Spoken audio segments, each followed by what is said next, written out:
Hello, everybody, and welcome, believe it or not, to the final episode of Buffy the Vampire Slayer as revisited here on Slade, the Buffyverse Revisited. I'm one of your hosts. I'm Jeremy. I'm your other host, James. Oh boy, we are here, James. We have made it to the end of the line. We are going to be skull-fucking the Hellmouth into Season 7, Episode 22, Chosen. Yes, we will be doing that. I'm sad that that's the last time we're going to hear the theme music. Yeah, I'm going to delete it completely from the entire universe. Yeah, I know. It will never be able to be heard again, ever. Yeah, yeah. Well, I mean, you did program in that self-destruct feature. Exactly. So, as soon as we use the outro portion today, it will self-destruct. And I will, of course, be a casualty. I will die. So. Which means I will be hosting Angel solo. That's right. You will be talking to yourself. You will make fun of yourself. You will laugh with yourself. And it will be a very lackluster show, let's be honest, without me. So James, it's been ages upon ages. How the fuck are you? I'm doing pretty good. I'm sad that this is our last episode, not because it's our last episode of Buffy, but because this is the last episode of Buffy. And this was the last season of Buffy. Yeah. Yeah, spoiler alert, folks. We're not fans of this episode, and pretty much I feel like there was only maybe 2 or 3 episodes this entire season that were worth watching. I think our highest rated episodes this season were Storyteller and Lies My Parents Told Me. Yeah, and then the third one, which was decent, was right after that. Dirty Girls. Dirty Girls, yeah, and then pretty much, I don't know. It just wasn't a good season. I feel like every direct. Well, we can talk about this at the end, but we'll talk about it at the end. Yeah. Let's go off into the weeds a little bit. I have a few topics here I've come up with, James. Sure. More than happy.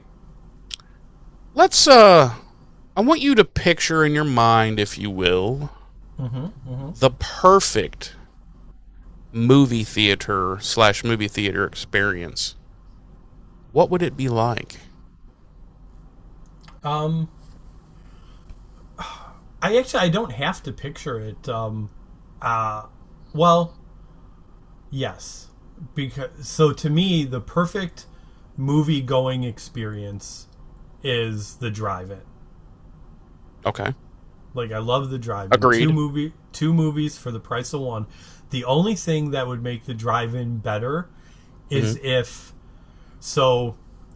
with AMC and I believe Regal and Marcus Cinemas, I think a lot of movie theater chains now do it to where you can pre-order your concession items, and you can even have them delivered to your seat. So I think my perfect movie-going experience would be the drive-in with the ability to pre-order concessions and have them brought to my car. Okay, well, how about this? How about drive-in with car hop girls? I mean, yeah. Like the drive-in restaurants were, except you're at a drive-in movie. Yeah, and let's not be sexist. They could be car hop boys as well. Well, could they? Yeah. Listen, I don't care who the fuck's taking my order and bringing me my food, as long as they bring it to me. What if he's wearing a G-string and one of his testicles is hanging out? I wouldn't I wouldn't be at an establishment where someone would be dressed like that. So I can't, and I I can't wouldn't be imagine. at that establishment. I can't imagine that if someone just showed up for work at the drive-in dressed like that they would let them stay for their shift. I mean, I guess it depends on what kind of drive-in it is. It could be, one of those fucking spank bank drive-ins. I don't know. What? An adult drive-in? So you can just sit in your own vehicle and watch the nudie flicks and, spank one out. I'm just saying. Sure. Okay, I guess. I'm just saying. Oh boy. But yeah, I think that would be my perfect movie going experience. But also that's if I was one to. So AMC recently started offering. It's a yearly pass. They call it the popcorn pass, and you get a large popcorn for 50% off. And that's okay, but that's different than the pass you can pay for to watch unlimited movie, or how does that work? It's 4 movies a week. 4 movies a week you can watch. Yeah. And what do you pay that by the year, by the month? They have a year option, but I pay by the month. It's $28 a month. And that's for one ticket, one person? That's one person. Yeah. Okay. And I can watch 4 movies. I can see 4 movies a week. Who the fuck has got time to watch 4 movies a week? Like, I mean, I'm a massive loser with no life. And even I do not have time to watch 4 movies a week. I mean, there have been times where we've had to do like 2 in a week. What do you mean had to do 2 in a week? Because 2 movies opened up. So during especially in the summer, you'll have it where every week at least one new movie is opening for the summer release schedule. And sometimes you'll fall into it where 2 movies open the same week. So in order to not fall behind, because if you miss one opening movie, you'll be killed. You'll die. Yes. Yeah. Right. Yeah. We all know that. Yeah. Yeah. Okay. So let's follow this thread just a bit, James. I will say that even at $28 a month, even if you only see 4 movies a month, 1 movie a week, you're still coming out ahead with the price of tickets. Now, is that only for matinees, or is it for matinee or... It's any time of day. Any time of day. Yeah. And is this one of those theaters that assign seats? Yes, you have to. Yes. Okay. They can fuck all the way off. I mean, I don't consider it assigned seating because you can go in and pick where you sit. So. Well, how about I just walk in the theater and then pick where I sit? Well, the way movie theaters have operated for 60 years. How about that? Well, back in the day when there was nothing but chaos ruling everything, then yeah. Chaos. I have seen approximately 1,074,000 million movies in theaters.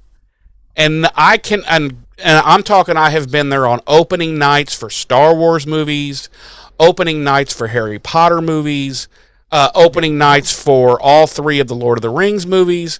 And I'm here to tell you, I have never seen chaos in the theater that would require Theater Daddy to tell everyone where they must sit.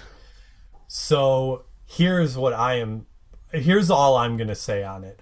I like it because I too have been there on opening. I was there opening night for all three Batman movies. I was there opening night. Oh, and you weren't murdered? And I wasn't murdered. I was there opening night for a couple of Star Wars movies, and there wasn't chaos, but the fact that you had to get in line like 3 hours in advance to make sure you got a good seat in the theater is fucking ridiculous.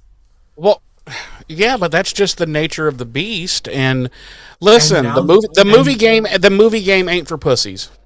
And now the beast has been tamed because I can go in now and reserve my seats a week or two in advance. And I've got good seats. What if you walk excuse me, what if you walk into the theater after having reserved your seats and someone's sitting in your seats? I show them my seats and I'm like, you're in my seats, please move. What if they say, you're in my face, please fuck off? Then it has to get physical. Now, do you set your Coke and your popcorn, over out of the before you become physical, or do you hold them and just kick the person in the throat? Oh, well, I hold them and just beat them mercilessly with my feet. Oh, okay, all right. Unless someone's with me, and then I presumably Darlene would be with me, and I'd be like, "Sweetheart, could you please hold our concession snacks?" Oh, okay. And then I would proceed to pummel the people that are sitting in our seats. What if they are in fact children? You said it yourself. The movie game ain't for bitches. Right. Okay. Listen, I just want to make sure that I'm dealing with a man here and not some kind of bitch. So, good job. All I'm saying is I like the ease of being able to reserve. I can understand that point of view. I absolutely can understand that point of view. However, it just... I don't know, dude. Something about it just fucking annoys me. And I feel like everything anymore has to have some bureaucracy and red tape in it. And I'm like, it's a fucking movie. There's probably going to be 11 goddamn people in this theater that holds 100. Can we just not be stupid and cunty about this? Could we try that? And then, since they're generally Gen Z workers that have room temperature IQs, that immediately shuts them down and sends them into fits of depression. So, I don't know. There's something about it just really irks me. It's bad enough if you go to a concert or, a comedy show, something like that, and you have, you're buying your tickets. The price of your ticket is based on, your seating and all that, and that's all locked in. It's like, we have to do it with movies now, too? Really? I totally get it. Say, it's big movies, let's just say Star Wars type level movies, and it's opening night. Okay, I get it. Mm-hmm. It'll make things go smoother. But every day, day in and day out, it's fucking Drop Dead Fred, and it's 2 p.m. on a Sunday. I don't think it's going to be vital that we, reserve our seats. I'm just saying. I don't know. I don't know, James. I don't know. But let's follow this thread a little bit. Let's say between now and 1 year from today, mm-hmm. Are there any movies coming out that you know of that you are super stoked about? Oh, yeah. Masters of the Universe, Spider-Man Brand New Day, Avengers Doomsday. I'm trying to think. I know there's a couple more. Let me pipeline. Let me rephrase. Are there any good movies coming out in the next year that you're looking forward to seeing? I haven't seen them, so how would I know if they're good or not? You can generally tell with the trailer. No, you can't. I feel like you can. Well, okay. Okay, fair disagree. enough. Okay, fair enough. Maybe you can't, but you can get a. I feel like you can get a pretty good. What's the term I'm looking for? You can get a pretty good idea, like what. Now, granted, there have been movies through the years that had trailers that where you're like, holy fuck balls, this might be the greatest movie ever made. And then you see it and you're like, okay, they showed everything in the trailer and the rest of the movie sucked. And then it's been vice versa. So I get that. But I just feel like, generally speaking, a trailer usually shows me, like, is this something I want to bother with, or shall I pirate this later for free? Okay. Just saying. I mean that's like, but that's personal, like, preference. To me, I've never.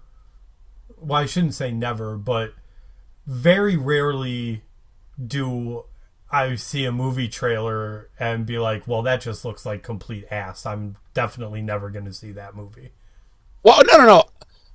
I don't think I've ever seen. Well, I mean, maybe there have been, but off the top of my head, I don't think there's ever been any movies where I've seen the trailer and I'm like, well, I'm never fucking seeing that piece of shit.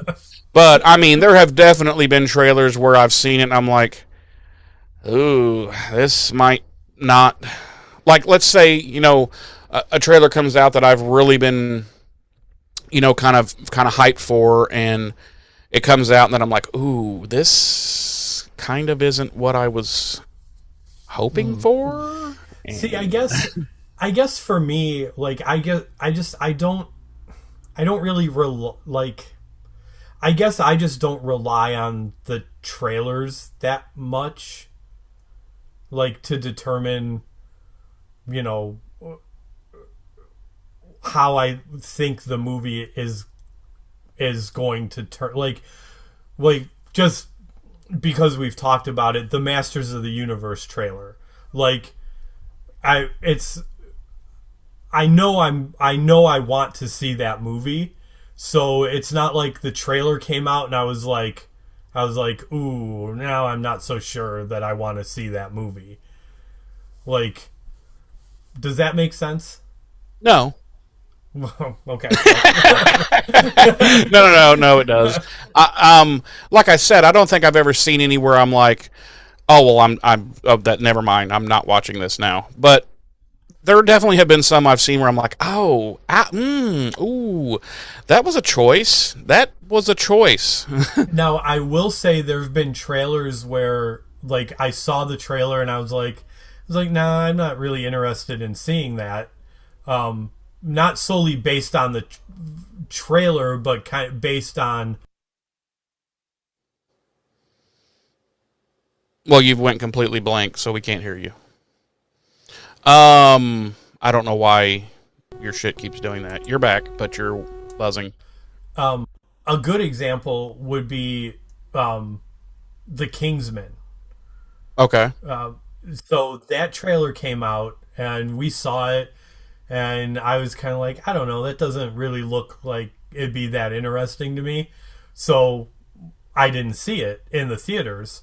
And then I saw it on streaming like a year later, and I was like, oh man, I was wrong. I really enjoyed this movie. Yeah. So, but I really, for the most part, I don't let the trailers, like, really determine um how I think a movie's gonna, like, again, the Masters of the Universe trailer. Like, I know you saw it and you're kind of like, oh, I don't know. Whereas I saw it and I was like, well, I'll wait till I see the movie to reserve judgment for how it is. So, Have you seen that meme that says it shows a picture of Jared Leto and it says, "Stop putting Jared Leto in things. People don't like Jared Leto in things." I haven't, but I was like, "Ooh, not that is not incorrect." I So think I'm hoping that he won't have a negative impact on this movie because A, you can't see it's Jared Leto, and they finally released a trailer where Skeletor is speaking, and it's not Jared Leto's voice either. So I'm not sure what the fuck Jared Leto's doing. exactly. Then why would you even take that role? Why would you even pay a Jared Leto to play that role? Why don't you just get a stunt man to play it? You can pay him fucking day player money. Yeah, See, that right there tells me, that alone tells me that the production is not the sharpest fucking tools in the shed. I mean, I'm sorry. Well, And He-Man isn't even as big as Schwarzenegger was in the 80s. I mean, God. And now when I say it's not Jared Leto's voice, I mean it doesn't sound like Jared Leto. Now it could be Jared Leto like putting on a voice, but it's definitely doesn't sound like Jared Leto. So I just don't see why you pay any actor, like well-known actor, to play that role that's completely CGI'd anyway. Like, whatever.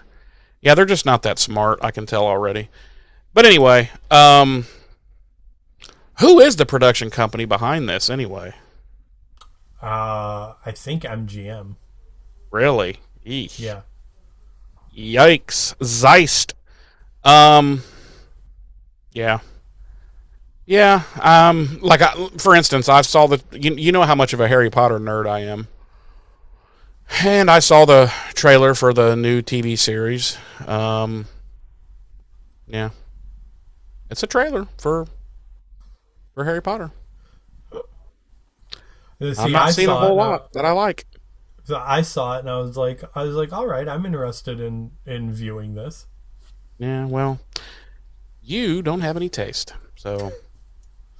Yeah, well, I said before, when they first announced it, I was like, why? Why do we need this? Like, the movies exist. They're not even that old. It's all been done. Like, I'm all for some more Potterverse stuff. I'm not saying that, but why do we have to retread what's already been tread? Why, you know what I mean? Like, it just doesn't make sense to me. And I'm like, a lot of these characters are so new still that they are beloved still by the fandom, and you're going to go and recast them already. It'd be like if you had 1977 Star Wars comes out, and 1987 we rebooted Star Wars. Like, that would have pissed off a lot of people and would have made no sense. It's kind of the same thing. Now, a lot of people are speculating, and it's probably not totally untrue, that J.K. Rowling is doing this because she wants to bury all the people, most of the people who were involved in the original movies, because they all turned against her when she came out as a raging idiot.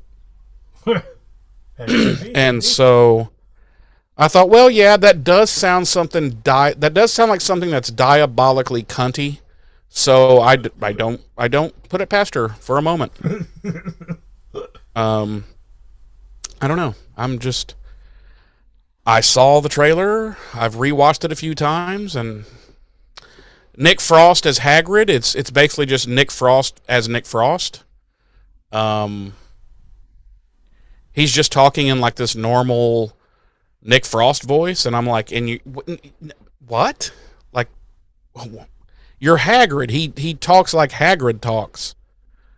The way Robbie Coltrane portrayed him. That's how he talks in the books. That's how he talked in the movies. And now he's like, "Hello, mate. I'm Hagrid." And I'm like, that's a choice. You're fired, but that's a choice. I don't know, dude. I don't know. Whatever. Anyway, why don't we go off that shitty topic and go into this shitty episode? Why don't you, I don't know, barbecue us some dates and deets, James? As previously stated, we will be, I think you said skull fucking the Hellmouth. Skull fucking the Hellmouth, yep. Our way into the final episode, the 20 second episode of Buffy the Vampire Slayer Season 7, the 144th episode of the series overall. Chosen, our credited writer and director this week, speaking of Harry Potter, he who shall not be named, Joss Whedon. Josh J. Eden Way. Our original air date was May 20th, 2003 on the now defunct UPN network. Our Nielsen rating for this episode, 2.9, ranking it 69 out of the 93 shows airing on primetime television that week, and number 2 out of the 9 shows airing in primetime on the UPN network that week. Our regular cast, as always, but for the last time, includes Sarah Michelle Gellar as Buffy, Nicholas Brendan as Xander, Emma Caulfield as Anya, Michelle Trachtenberg as Dawn, James Marsters as Spike, and Allison Hannigan as Willow. Our guest stars this week include Felicia Day as Vi, Mary Welcher as Shannon, Christy Wu as Chao Ann, David Boreanaz as Angel, Tom Link as Andrew, Lyria Lemon as Kennedy, Sarah Hagen as Amanda, Indigo as Rona, D.B. Woodside as Principal Wood, Anthony Stewart Head as Giles, Eliza Dushku as Faith, and Nathan Fillion as Caleb. I am not going to read a synopsis this week because it gives every fucking thing away. So, fuck you, synopsis. Okay, I think mine's fine, so I'll read mine.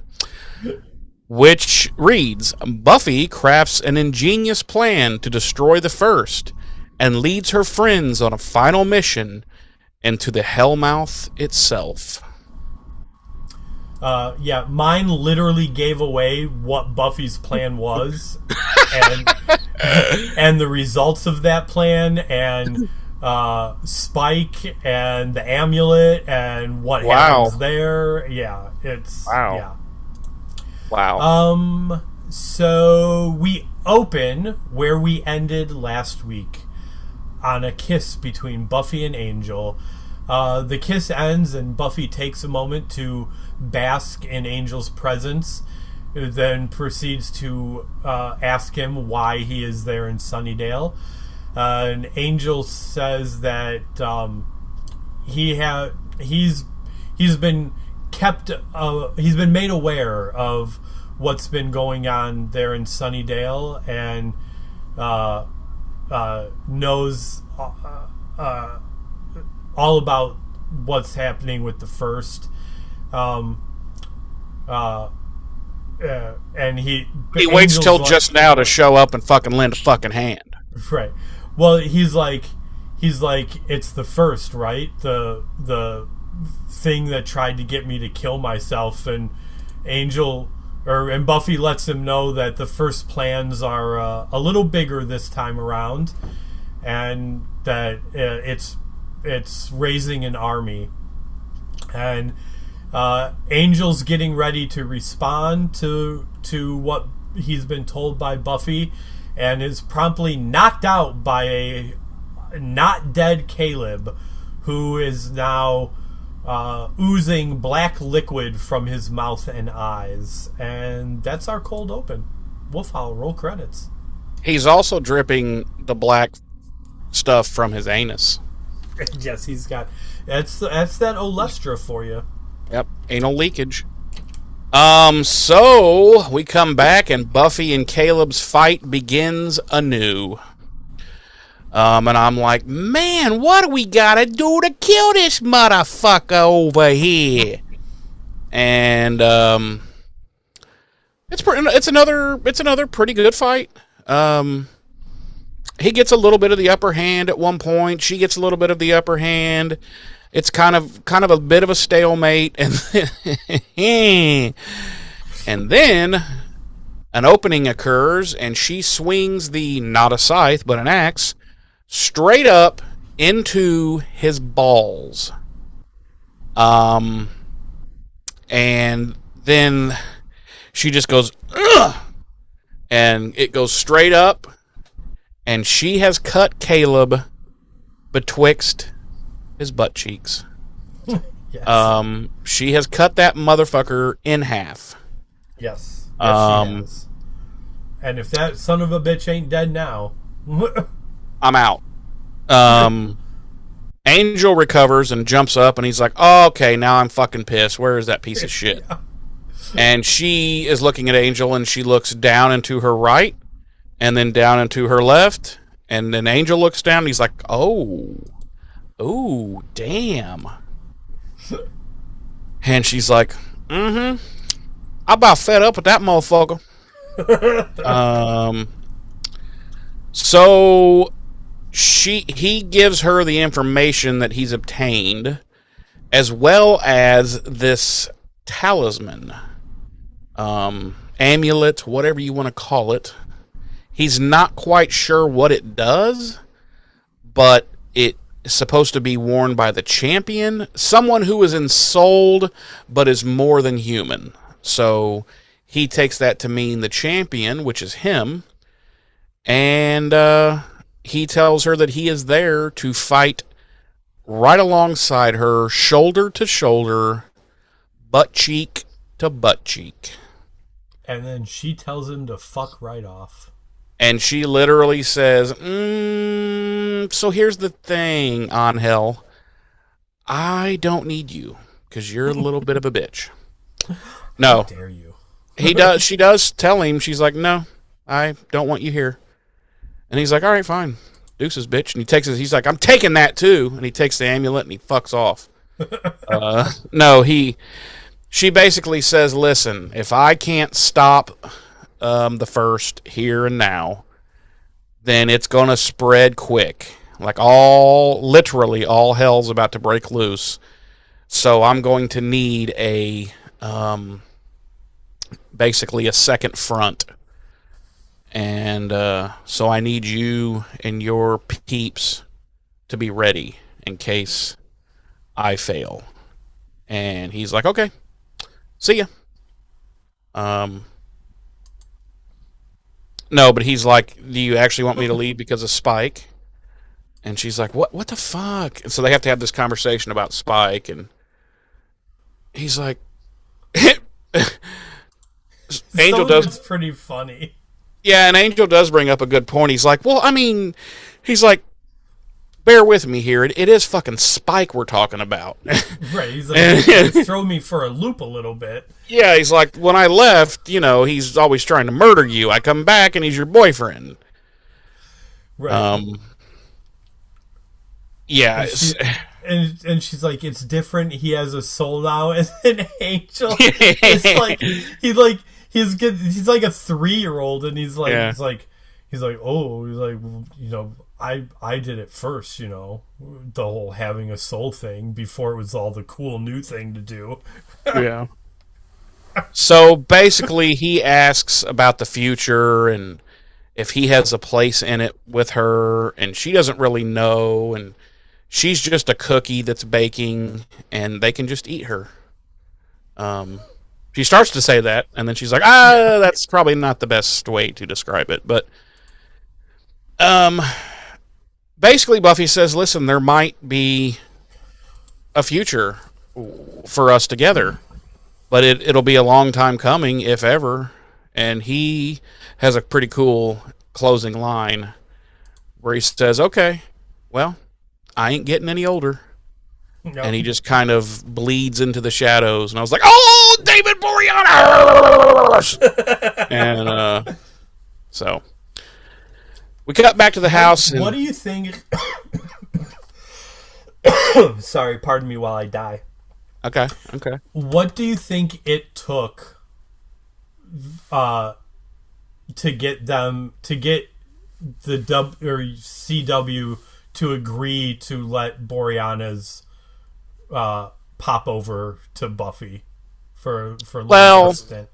I don't know that it took much. I mean, Joss Whedon's probably like, look, they're my fucking characters. Don't be a cunt. I'm sure they had he probably had some kind of clause like, listen, it's technically it's technically it's 2 episodes. Realistically, it's 1 episode. It's 10 minutes of screen time. It ain't a big fucking deal. And they were probably like, fine, whatever. Oh. So, I don't know. But who the fuck knows? I mean, Hollywood's weird. Sometimes things happen that you don't think would ever happen, and then other times you're like, well, this should be a simple thing, but it has to be a big douchey thing because there's lots of douches involved. So, who the fuck knows? Right. Why would you even ask me that stupid question? God. Oh, okay. Where did I leave off? Back to the house. I love this. And Dawn and Buffy are looking at each other. Like, Dawn's pissed after the whole KOing her with chloroform and all that. And they're just looking at each other, and all of a sudden, Dawn just reaches out kind of nonchalantly and just kind of kicks her in the shin. And kicks Buffy in the shin. And Buffy's like, ow. And Buffy goes, or Dawn says, dumbass. And then Buffy's like, okay, fine, but if you get killed, I'm telling. And so, yeah. That's how that works out.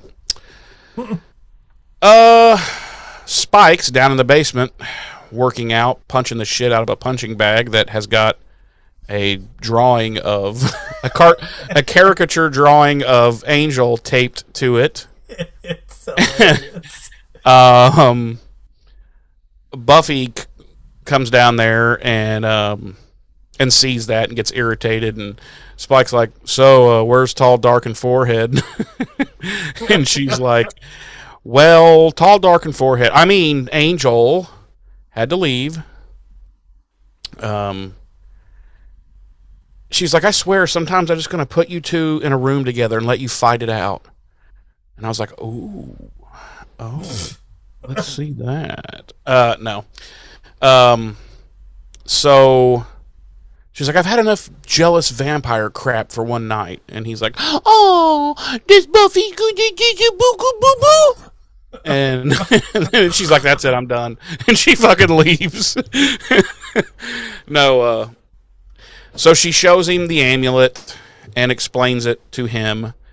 And he's like, well, then that's mine. And she's like, well, what? And he's right. He's like, soul, more than human. And this is kind of a little bit of a touching scene, honestly, James. She says, or he says something. Oh, man, what was the exact exchange? Well, she says it's supposed to be worn by a champion. It's supposed to be worn by a champion. And yeah, and he just kind of...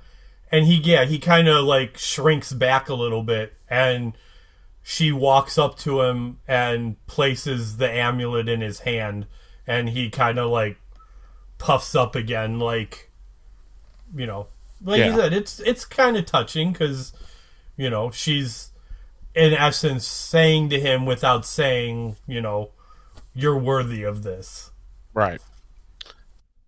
So and meanwhile, I'm like vomiting in my mouth.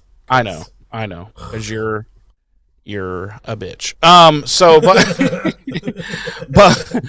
So then she kind of coyly tells Spike that, you know, Faith is still asleep in her room, and she has nowhere to sleep. And Spike's like, well, you're not staying down here with me because I still got my pride, you know.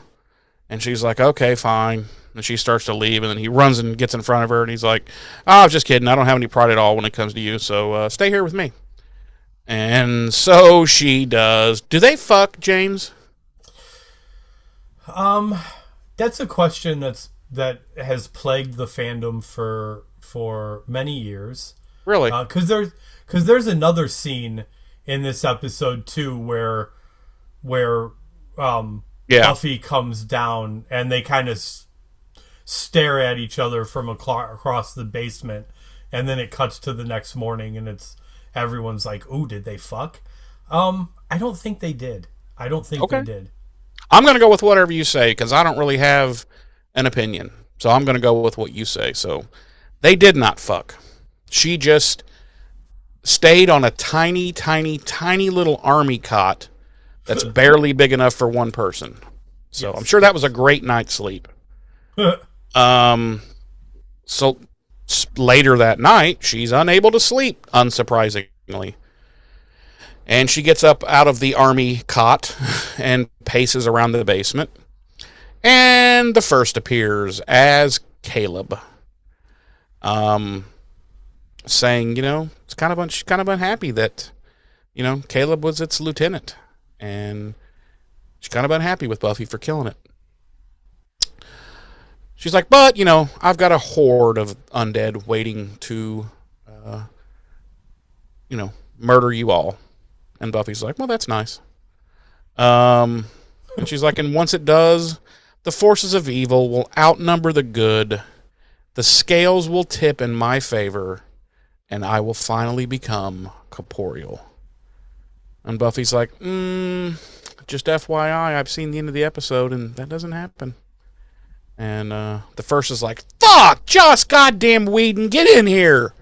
We had a fucking contract agreement.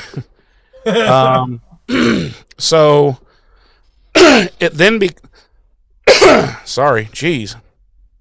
The first then shifts into Buffy's form and taunts her and reminds her that she's the Slayer, and at the end of the day, she's all alone, and blah, blah, blah, blah, blah.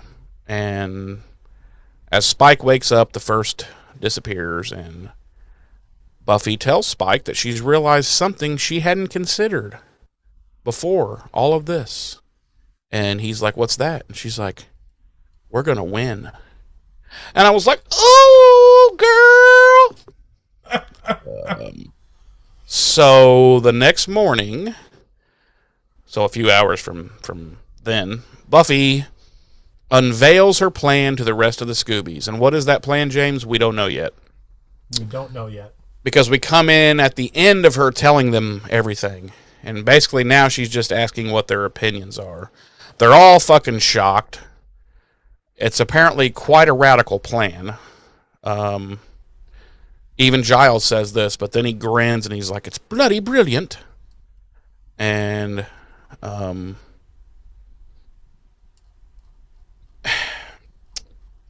should I talk about this now or should I wait?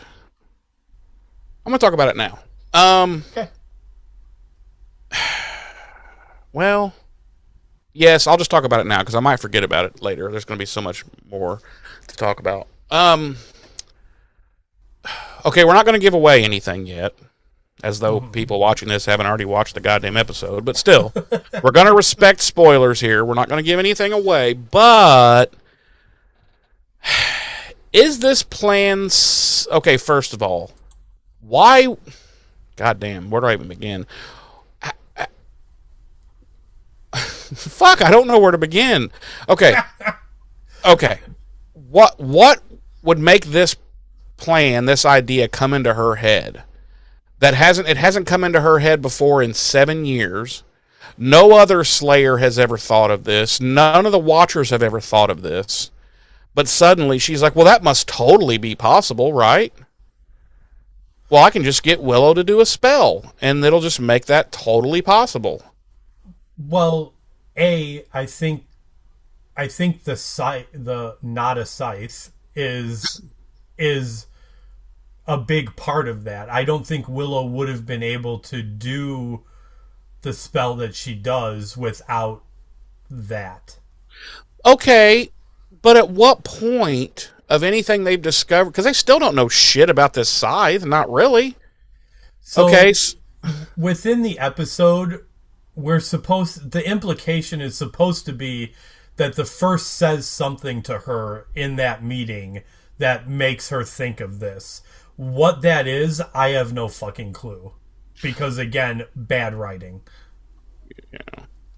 I mean, the only thing she says is that she's alone and that there's only ever one Slayer in the whole world at a time. So I think that's supposed to be what, like, flicks this light on for Buffy, is like, well, maybe we can do something about that. Okay, then fine. I'll buy the idea popping into her head, but I'm sorry, but I can't buy the rest of it. Like,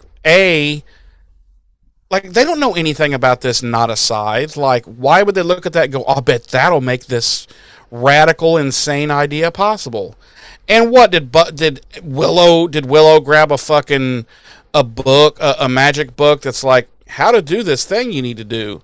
And it's like, there's the exact spell I need that no one has ever tried before in the history of the world. I don't know. It's just too fucking far-fetched. In a far-fetched fantasy world, this is just stupid. Sorry. Willow is concerned, though, since she's the one that's going to have to perform this spell that they're talking about. And she's like, I've never done anything so powerful before. And I'm like, I kind of feel like, yeah, I kind of feel like you've done way more powerful things than this. Because even the spell itself and how it all works out, it's like, well, that wasn't much. She kind of like, I've seen much. She's brought motherfuckers back from the dead. I'm sorry. So she expresses her concerns privately to Kennedy, and she says that the most powerful magic, like Kennedy might have to kill her. Like, this is so powerful that it might consume her and turn her into Dark Willow again. And Kennedy might have to kill her. I'm like, hey, Willow, newsflash. If you become Dark Willow again, Kennedy ain't going to be able to kill you. Like, Kennedy's a wet roll of toilet paper. Like, she's not going to kill anything. So then we cut to Faith and Robin of Locksley, who are down. Where are they? Are they in the base? Like, where are they? They're at the school. They're at Sunnydale High. Well, I'm just really glad that scene transitions in this show have always been so clear. They're moving things. They're either barricading something. They're making barricades to force stuff to other places. Yeah. They're creating a bottleneck. Yeah.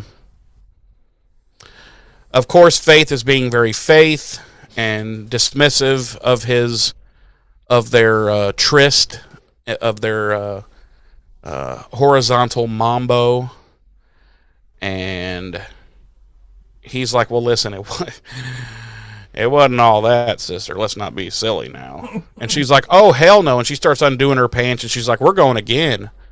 And he's like, "Pass." And no, but he's like, how about just, if we survive this, you just don't be a bitch for like one day and let me like take you on a date and just that's how about normal stuff? Yeah. So during the night, that is when the scene occurs that you were talking about, where Buffy goes down in the basement and apparently spends the final night with Spiky. Blondie Bear. Yes, but I don't think they. I kind of feel like they're, even Spike, believe it or not, I kind of feel like their whole thing is kind of beyond that now, and it's more about just being close, being together, kind of thing. Like it's like there's a term that I am blanking on, but it's like they're feeding off each other's, energy, whatever. Yeah. They're finger fucking each other's chakras. Yeah. Yeah. So the next morning, I don't know, should I pass this over to you or no, I'll keep going a little bit more. The next morning, everyone arrives at Sunnydale High in a big old school bus. Big old school bus. The potentials head to the seal, which is in the basement, obviously. And while Kennedy helps Willow go to set up her spell area there in Principal Wood's office, because apparently that's going to be, when all this shit breaks loose, that's going to be like a pretty reserved, safe-ish place to be for her for her to do this and it's spell. right above, Oh yeah, and it's directly above the seal of yeah. Poopy Dick. So, um, Andrew tries to give a big rousing farewell speech and is promptly stopped and drug away by Anya. Those two are going to be guarding this one area. Dawn leaves to set up her post. It's going to be Dawn and Xander in another hallway, another bottleneck area. And it's going to be Robin of Locksley and Giles who are going to be handling the third bottlenecked area. And we're left with basically the original four. The four OGs. The four OGs. And they're just talking about nonsense, shit that's got nothing to do with the apocalypse. They're going to go to the mall the next day. Buffy wants to do some shopping. Giles eventually just walks away and he's like, "Yep, the Earth is definitely doomed." It's a nice callback to the end of Welcome to the Hellmouth. Yeah. Yeah. Yeah, I'm aware, James. God. Xander. Xander and Willow peel off and go down a hallway, talking. Well, with Buffy, and then each one kind of veers off into where they're going to be needing to go, and which leaves Buffy walking alone to the seal, where she meets up with the Potentials and Faith and Spike, and they all pull out knives. And instead of cutting their hands to bleed on the seal, they all like cut their fucking throats. They're just like, ah, and they all just drop dead. The seal opens and the world ends. Yeah. And that's our episode. That's it. That's the end of Buffy, everyone. That's the way it ends. No, so the seal opens up and they all climb down into the mouth of hell, basically.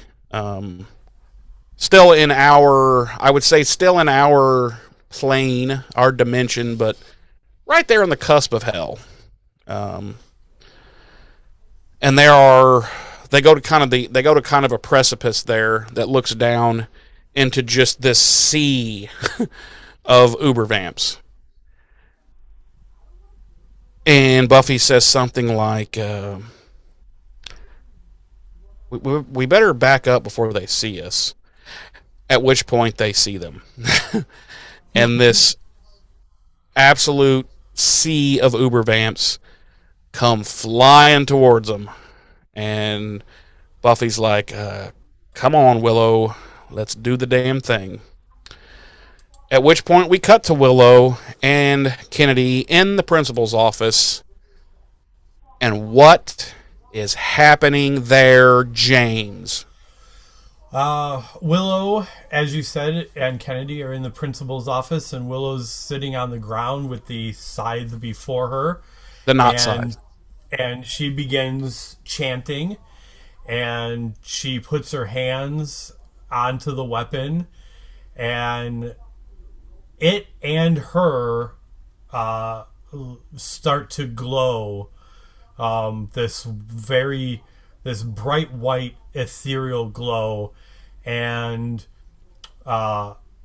Willow turns into White Witch Willow. Basically, her hair turns white and it's the exact opposite of Dark Willow.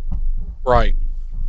And it is in this moment where Buffy's previous plan and speech to the Potentials is revealed to us, and that is that Willow is using the essence and the power stored within the Slayer scythe to activate every potential in the world.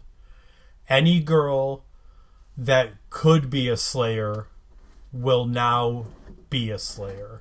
And as we're hearing this, we are seeing a montage of young girls all over the world realizing or being activated um, as slayers.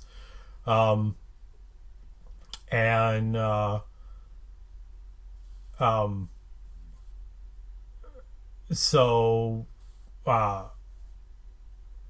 the the spell's done, and um, Willow collapses onto the floor, and Kennedy goes off to join the fight.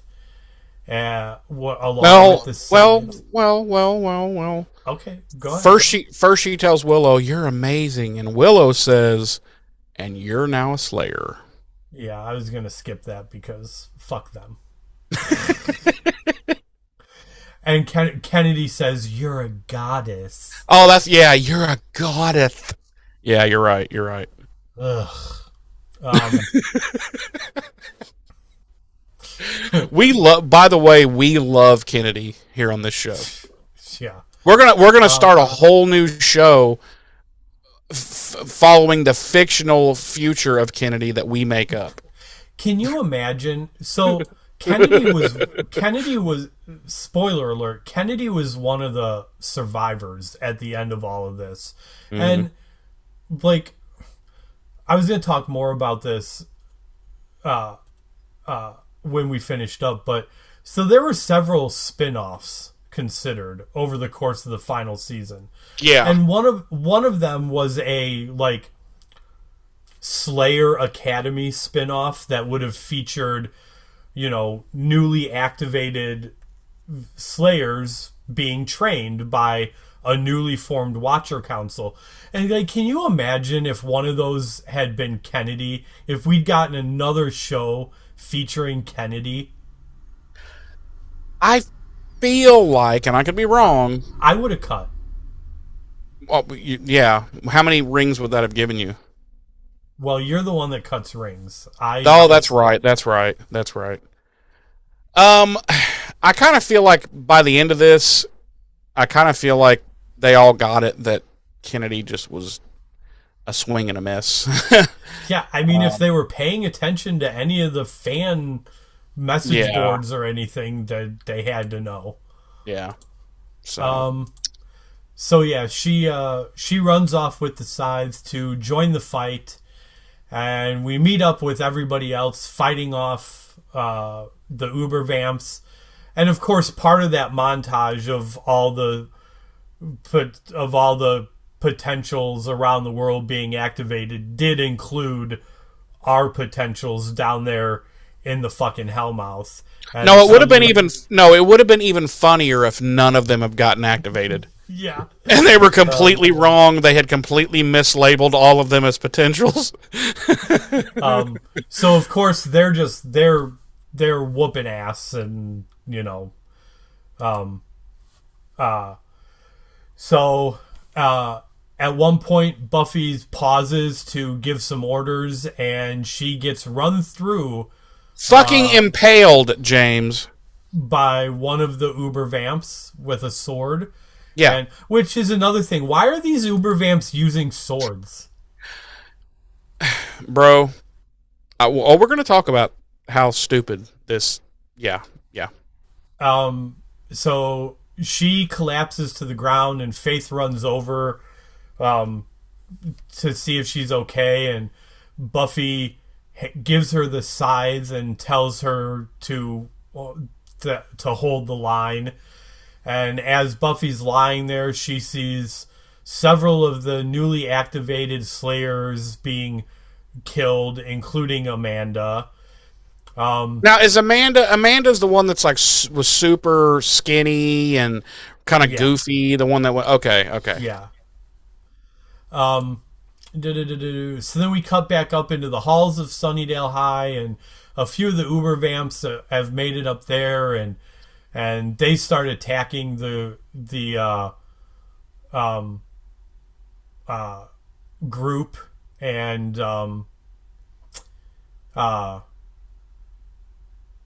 so we see we're cutting back between several fights. All at once, we see Andrew and Anya fighting away some Uber-Vamps, and one of them, Anya dies. Anya, an Uber-Vamp comes up from behind her, and Nope. Oh, it's a bringer, isn't it? It's a fucking bringer. Yeah. A regular human bringer comes up with a knife, and cuts her in half diagonally. Yes. And I was like, nope, that didn't happen. As Andrew is being overwhelmed by some bringers himself, he just starts taking his pants off, and he's trying to just like, here, take this instead. And then we see Principal Wood and Giles fighting some bringers, and Robin is stabbed by a bringer in the dick that Giles then kills. And then we see cut to Xander and Dawn taking on some Uber-Vamps who they lure into, I don't know where, but they end up uncovering a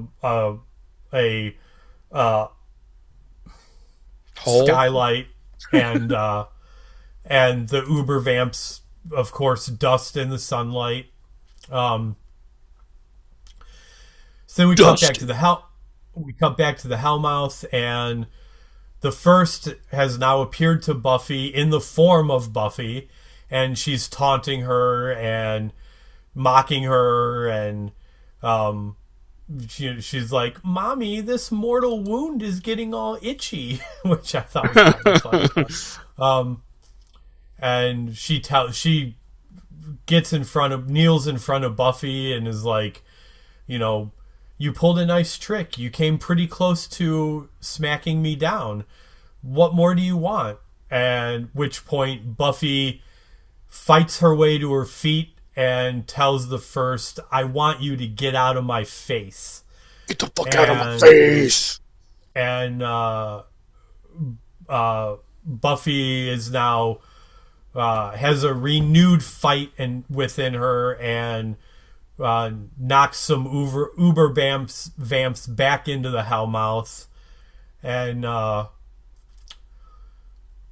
about that time, Spike's amulet comes to life. And what is happening with that, Jeremy?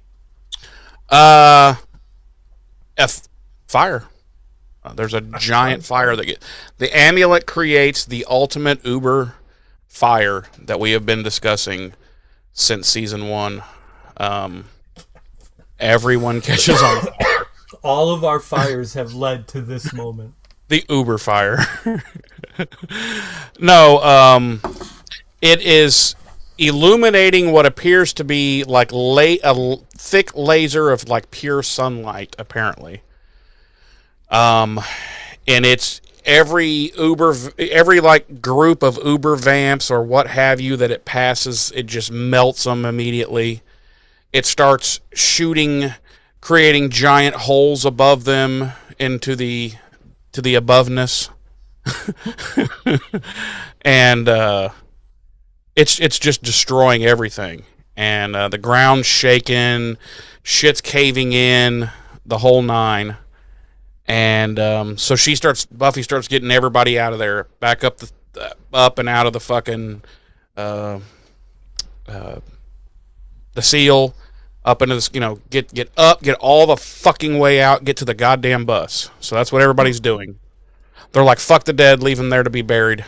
So they're like, so poor Amanda, who's been there since day one, gets left to rot in hell itself. So then it's just Buffy and Spike, and she's like, all right, come on, that's enough, you've done enough. And he's like, nope, gotta see this through. And she realizes that this is gonna kill him, and but he's okay with it because he feels like, hey, I'm sacrificing myself to save the woman I love. and maybe repay my debts to humanity. He does have I thought was a pretty cool line here. He says, "I can feel it," and Buffy Yeah, asks yeah, him what, and he says, "My soul, it's really there."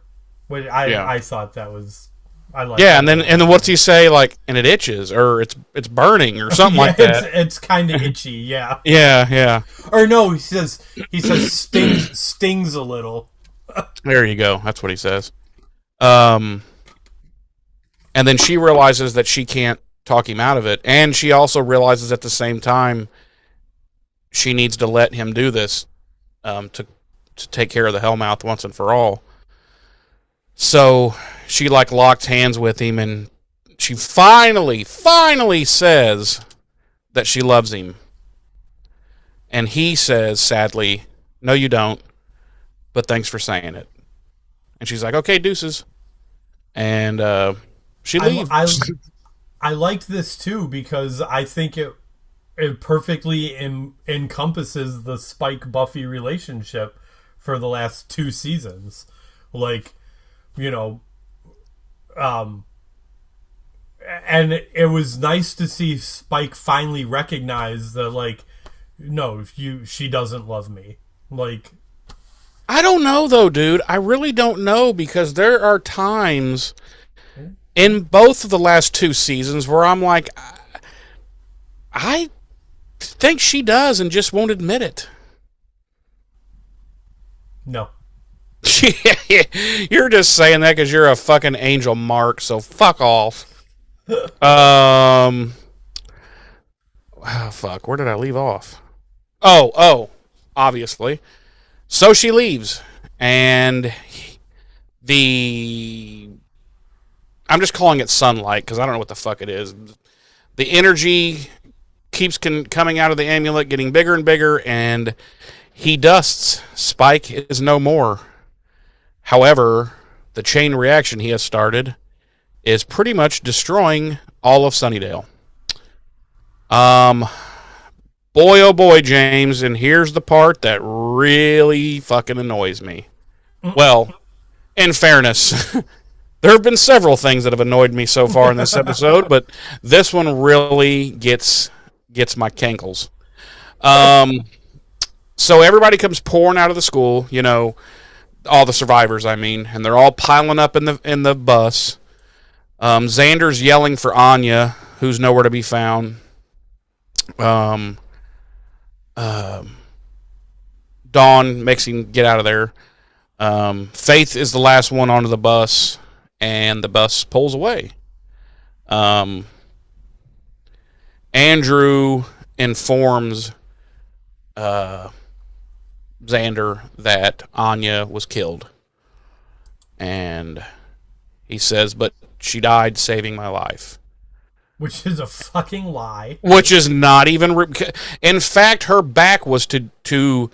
Okay, Andrew was on his ass up in the corner like going, "Ah!" And she was turned away from him. Yeah, so, no, he didn't. She didn't. I mean, even though it's a lie, I did like it because it ties back into Andrew... The fact that Andrew's a liar. Well, Andrew being a storyteller...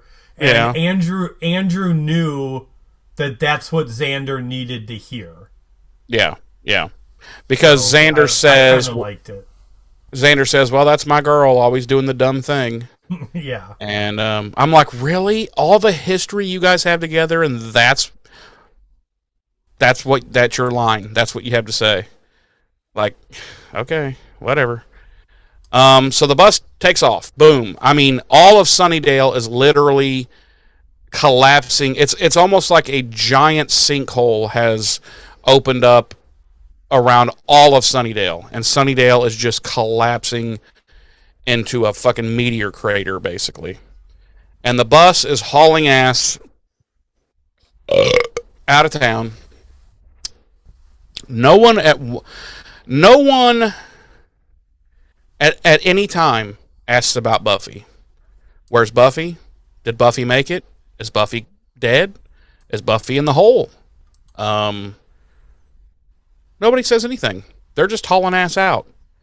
Buffy finally gets up out of the shit, comes flying out of the school at Slayer speed, um, jumps, gets up onto the roof, and starts running and roof jumping until she finally catches up with the bus and dives and lands on top of the bus. Dawn sees her, and Dawn's happy.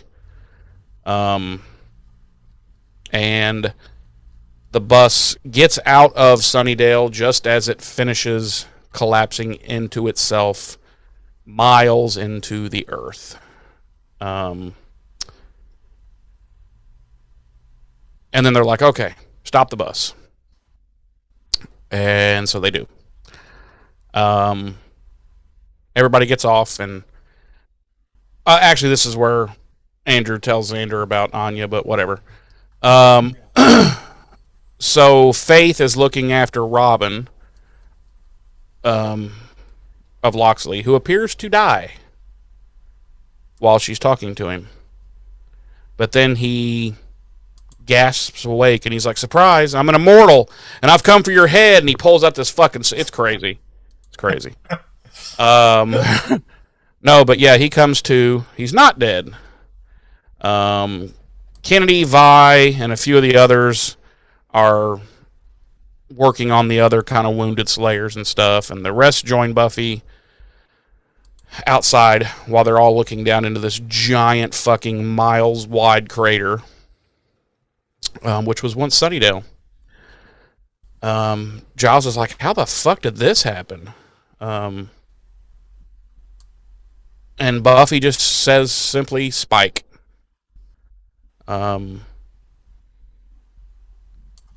They go, well, that should wrap it up for the Hellmouth. And Giles says, well, there's actually another one in Cleveland. Just saying. He's like, there's lots of work to still be done. And Faith is like, can I push him in? And then Dawn looks to Buffy and says, what are we going to do now? And Buffy just smiles. And that is the end, ladies and gentlemen, of Buffy the Vampire Slayer. It is. Jeremy. Yes, sir. Would you like to play one final time, at least as far as Come on. At least as far as Buffy the Vampire Slayer is concerned, everyone's favorite game, Body Count? There's no way that anybody knows this. That is the correct answer. Because, come on. There's literally... The only confirmed ones are, let's see, 1... Yeah, I know. The ones we actually see on, 6, 7, 8, 9, 10, 11, 12, 13, 14, 15...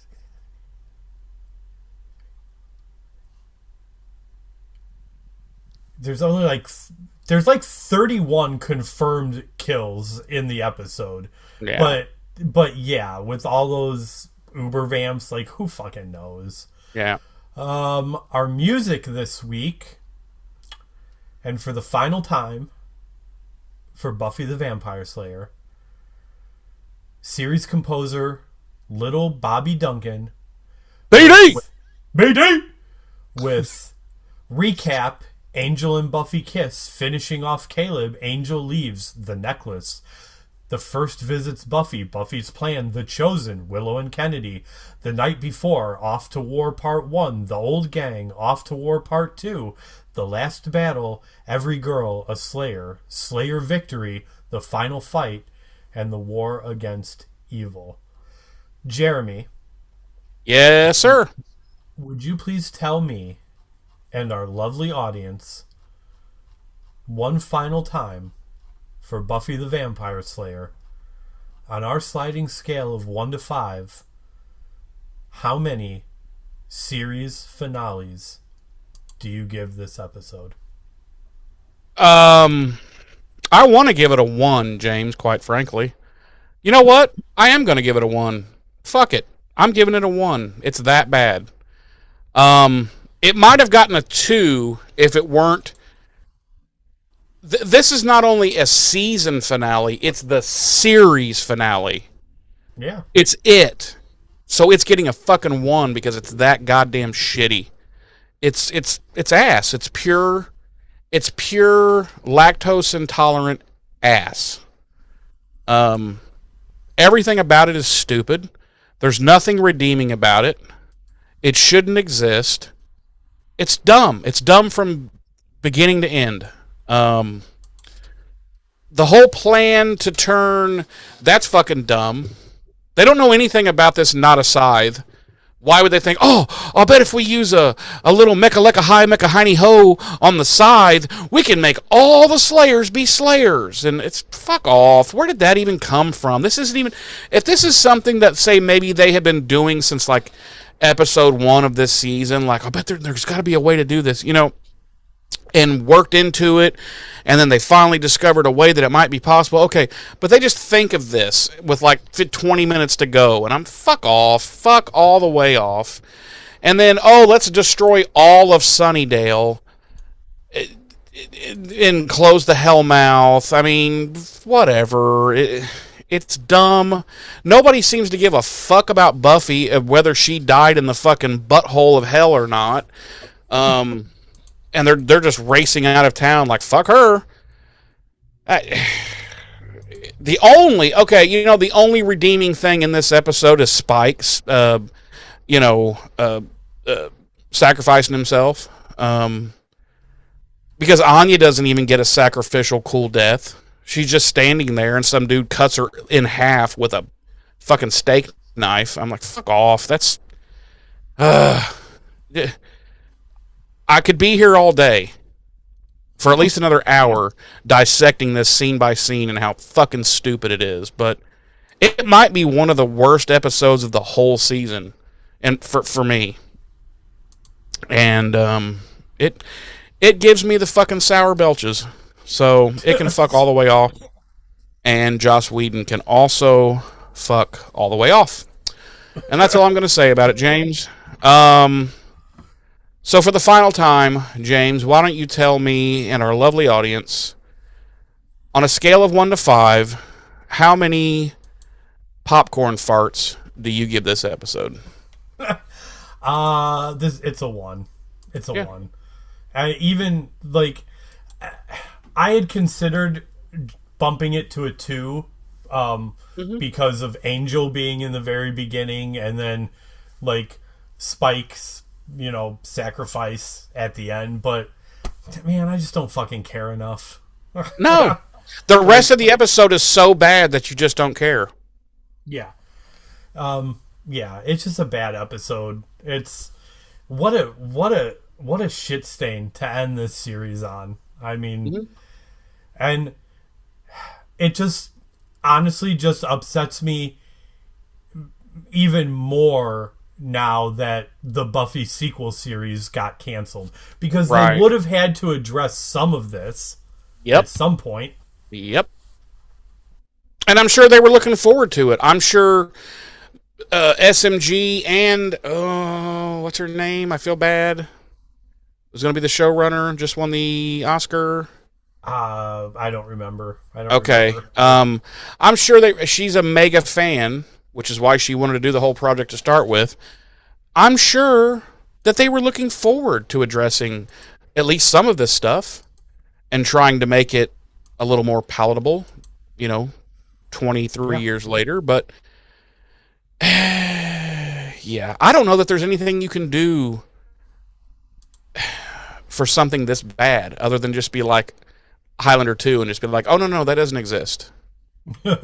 That never happened.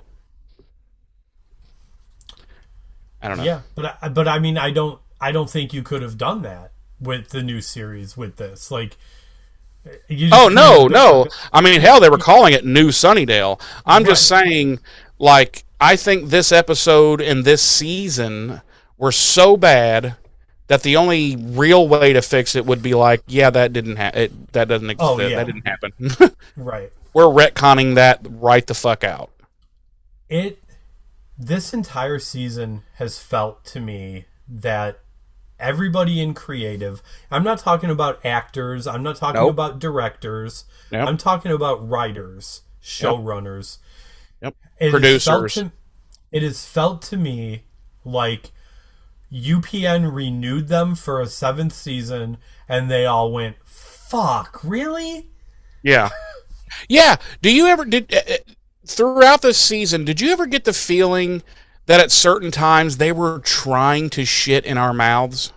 Like I mean, Yeah, like they were trying to piss us off. yeah. Every fucking episode. Every episode except like 3, it felt Yeah. like they were personally attacking my fucking my brain. The fact that I have a brain that functions. Yeah. There was literally one episode, this entire 22 episodes, the final season, and there was one fucking episode that even felt like an episode of this show. Mm-hmm. Mm-hmm. From seasons past. Yep. Yep. Dude, listen. First of all, let's be fair and fair and honest in the fact that there have been a lot of television series that have ended horribly and poorly. This isn't a new phenomenon. No. There were shows before this and shows after it that have ended just as poorly. But that doesn't change the fact that this was bad. And here's the thing. This wasn't just like a lot of, you're right, a lot of shows do end poorly, but in a lot of those cases, it's literally just like the final episode is a bad episode. You know what I'm saying? sure. This entire final season, with the exception of one episode, 2 if we're being generous with storyteller, was just a shit stain. It was Are we sure that this was not, because this happened again a couple of decades later with the final season of Game of Thrones. So are we sure these guys aren't related? It's just, yeah, it's so disappointing. It's so disappointing. It really is, because you and I love this show. We love Buffy the Vampire Slayer. We love Buffy. We love all the characters, even the ones we hate. We love to hate them. Obviously, we're huge nerds for this, for the Buffy verse. We do a podcast about it. But god damn it, this season makes me want to watch season 4 on repeat for the next year. We had this discussion, and we don't see eye to eye. Like, man, season 4 had way more outstanding episodes in it than this season could have even hoped to have. Without question. And it's like I've said before, I just hate season 4. I can't help it. But what I'm saying is season 4 this season makes season 4 look like Shakespeare to me. Because it's like nobody cared. I'm talking about, again, the creative people, the writers, the showrunners, the producers. It seems like none of them really cared. Like they did the absolute bare minimum to just get slogged through it and get. I'm like, why didn't you just? Well, obviously, I was going to say, why didn't they just say no? We're going to pass. We don't want another season. But of course, money hungry. Right. Greed. But and this is goddamn. a preview. This is a preview to anybody that hasn't read the in continuity comics that presumably would have been wiped out of continuity with the Buffy sequel series. Yeah. This is just a small taste of the bullshit that comes out of those comics. And Joss Whedon wrote a lot of those comics. I've never read any of those comics. Well, he didn't write a lot of them, but he gave the okay to. Well, I know he wrote most of what's considered season 8, and he had creative control over of a large amount of it. Right. I've never read any of those comics, but because I am a Buffy nerd, I would always I would look at like plot points and stories from the comics, and every one of them was like, why would I read that bullshit? Like, this sounds utterly stupid. And I'm so glad that that the show didn't go on and this is what it became.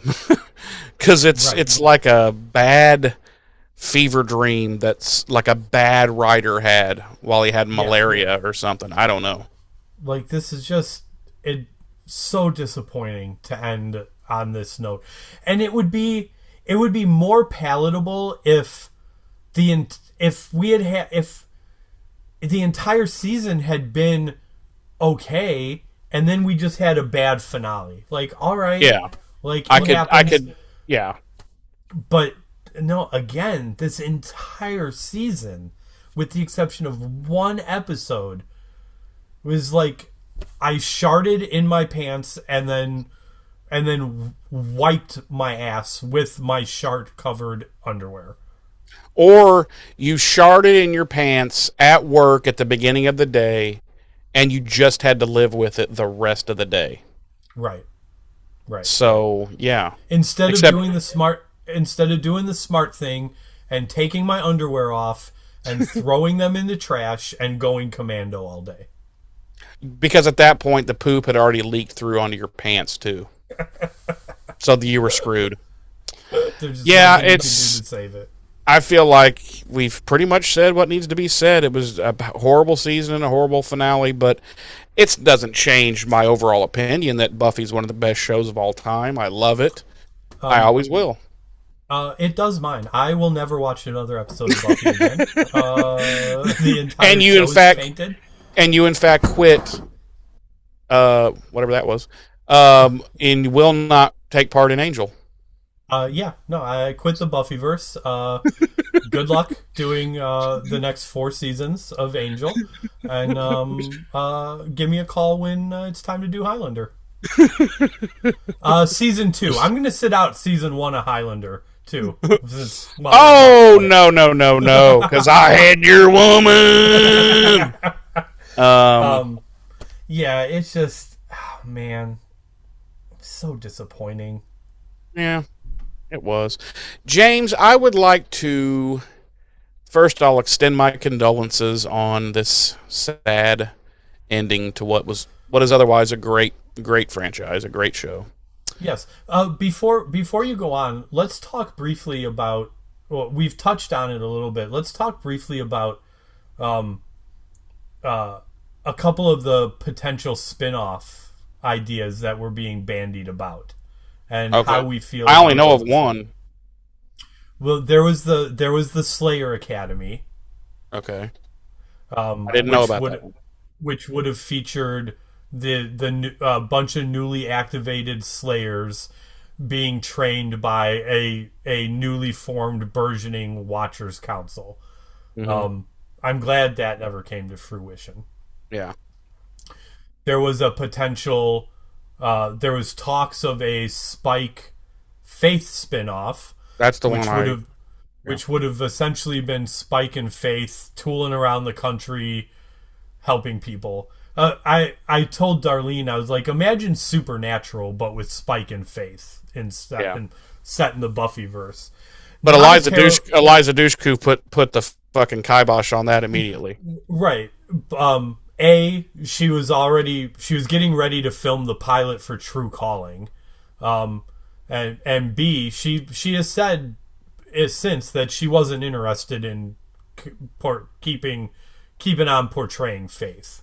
I think she saw, just like we did, that Faith had become just a one-dimensional, like, who cares kind of character, honestly.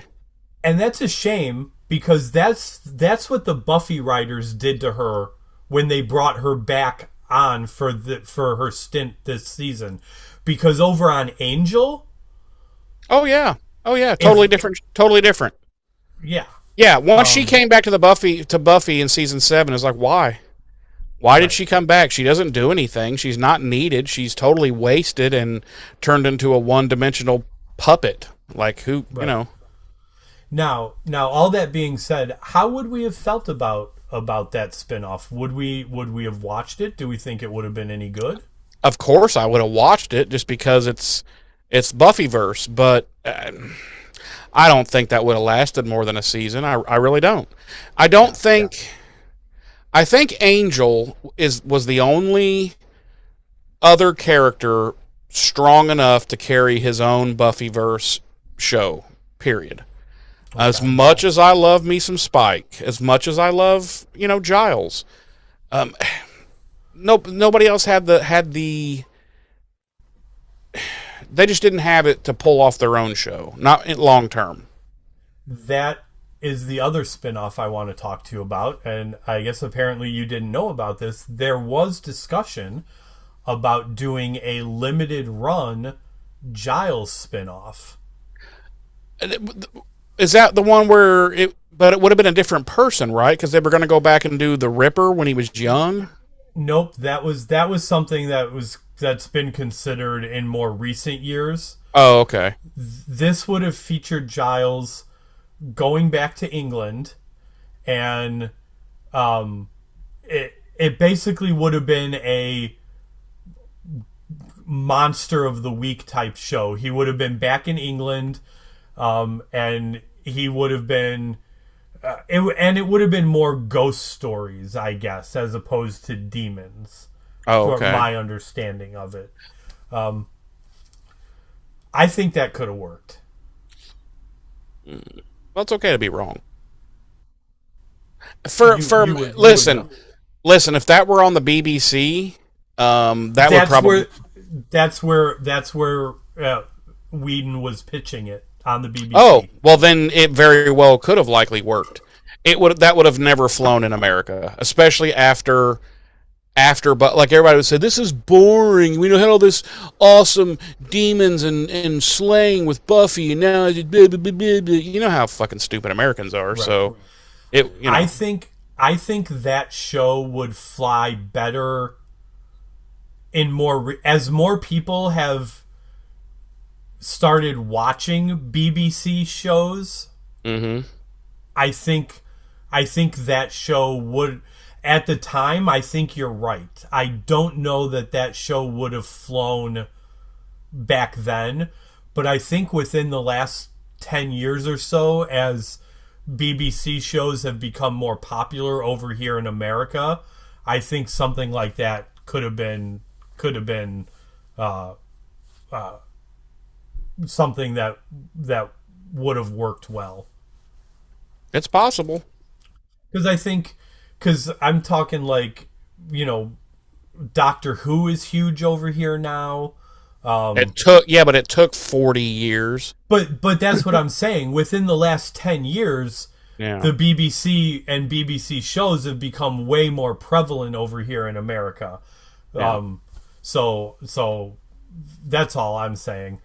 And then there was the animated series. That was brief. There was actually a short pilot, test pilot shot for that. I would have been all in on that, honestly.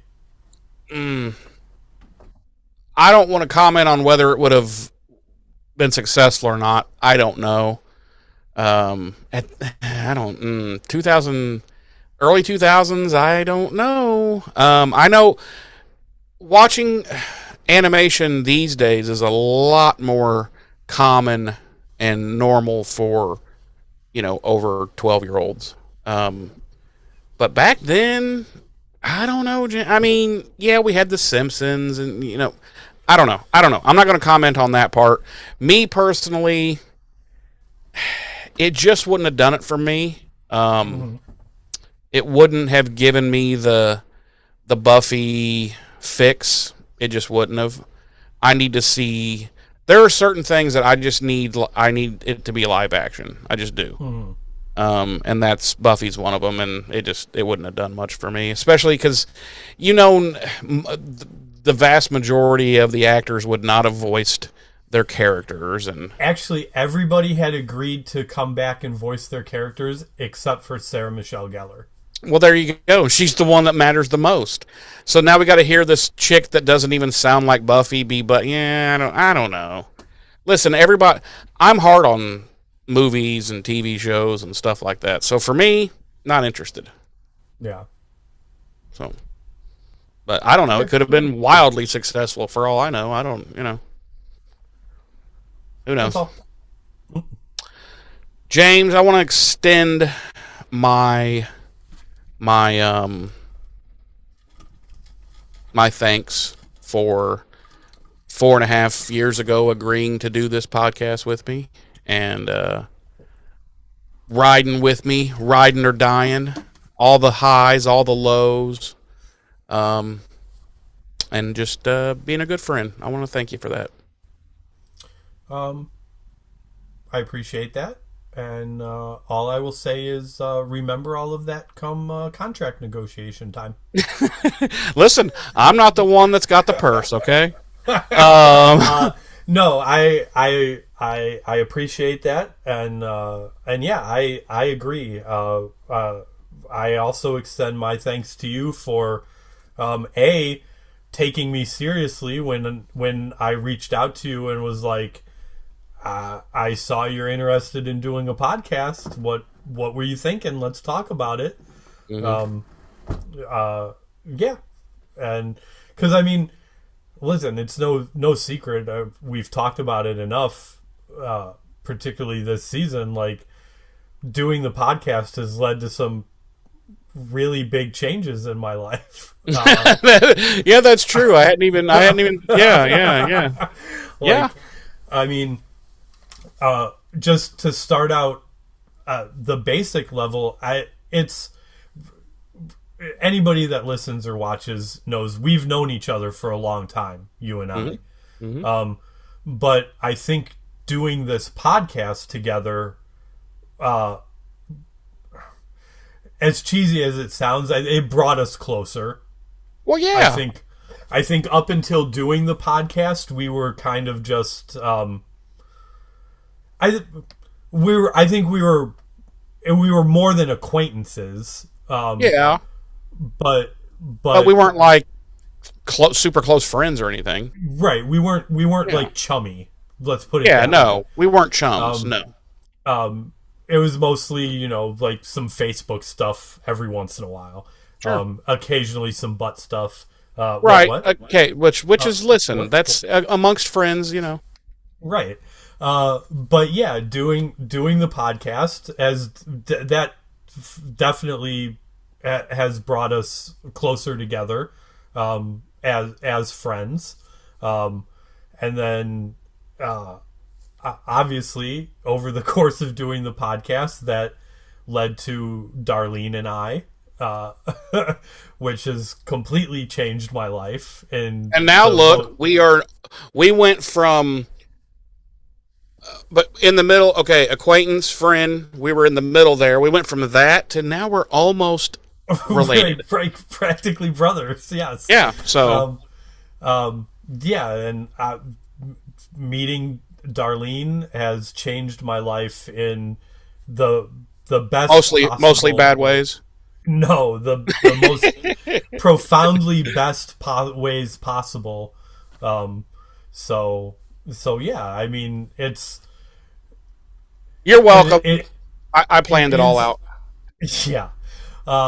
It is amazing looking back at it and putting it into that timeline context, just how much has evolved from, hey, I saw you posted that you were thinking of doing a podcast.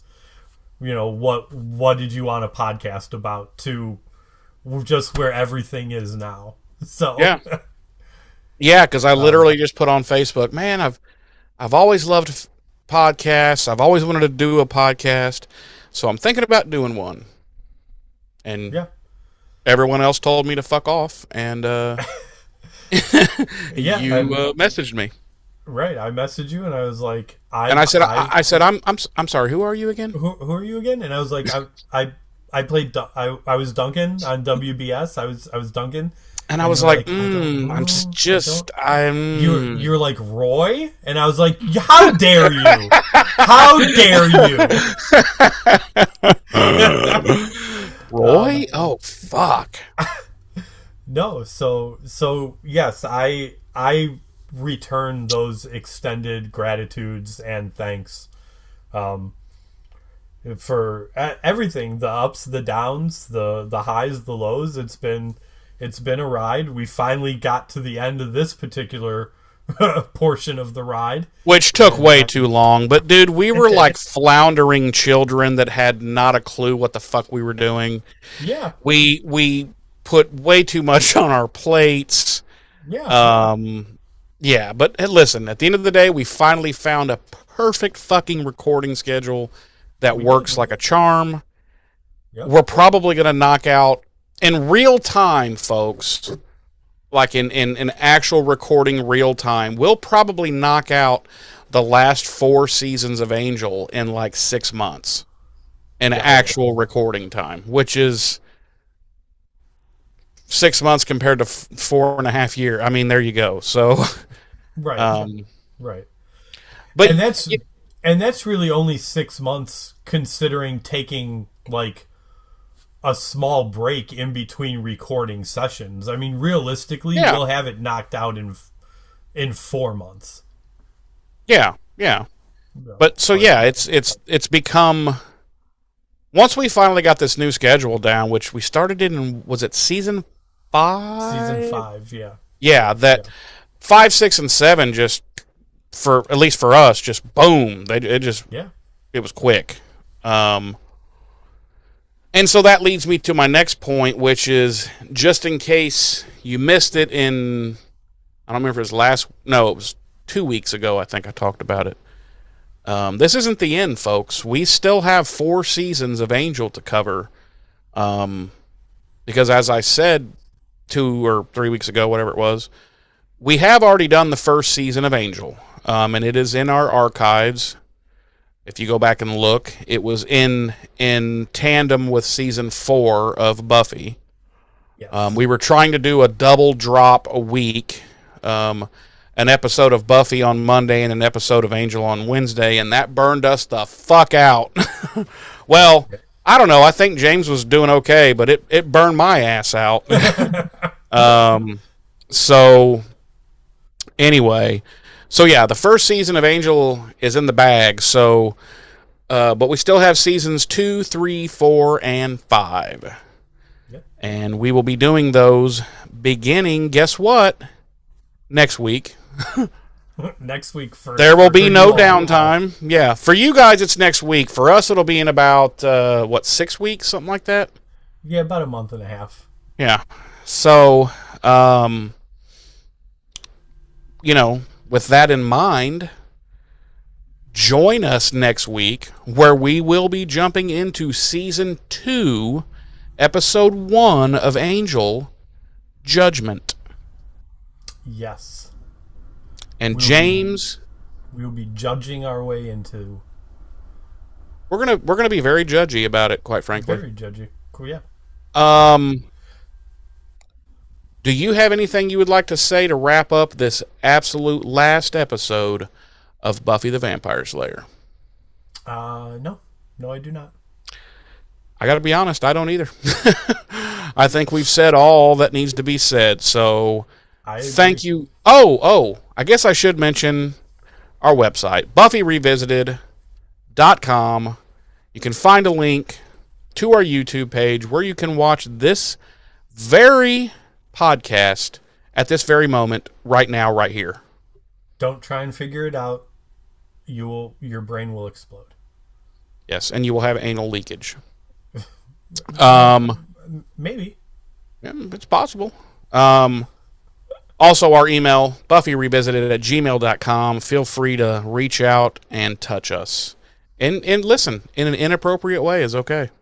Not me. Don't. No. Well, he'll forward it to me.